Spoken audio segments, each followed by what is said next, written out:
Trading over the summer months can be hit and miss at times. Some years it's great, but other years it can be slow and dull with low trading volume. Big traders and the fund managers, they're going to take time off to enjoy with their families and recharge their batteries. Central bankers, those who are currently the main drivers behind market movements, are also likely to take time off. So in the absence of bigger players on Wall Street and the market movers, it makes sense that markets would slow down in what is called the summer doldrums. Even with summer trading, the markets are still markets though, and there are plenty of people still trading, but they are a little different over potentially quiet periods. Often what you'll see is they either drift in one direction for much of the session, or they move slowly in very tight trading ranges with the odd quick move thrown in for some good measure.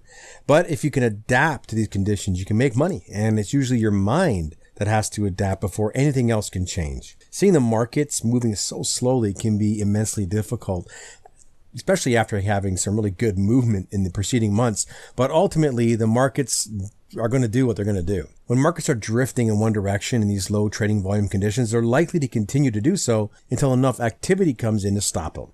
And this is no different from what markets do all the time. However, the length of time that a market can move like this can be different. A move when the markets are just plodding along in one direction can seem to take forever in the summer. And maybe they do take longer. But the big aspect for me is that pullbacks are shallow. You might not even recognize them as proper pullbacks, but when volumes are lower, this is what you can expect.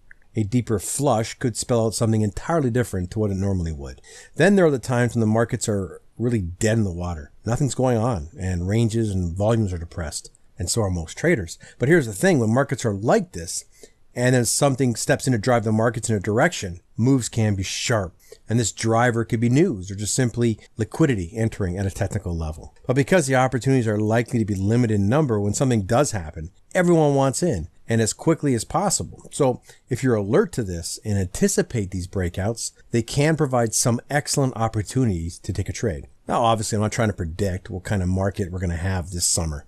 The markets are certainly still jumpy, and some big risk events can happen at any time. So if you're still here, don't expect markets to move in exactly the same way as you would usually expect them to, but realize they are still functioning markets. And I remain on high alert usually during August into mid-September when the kids are just getting back into school. And there might be fewer opportunities available, but if you change your mindset and you stay alert, they do exist. If you know what to expect and you're willing to adapt, there's money to be made trading over the summer times. So let the movement of the price indicate to you if you should be risking your capital over the summer. You never know when the trading volume is going to increase.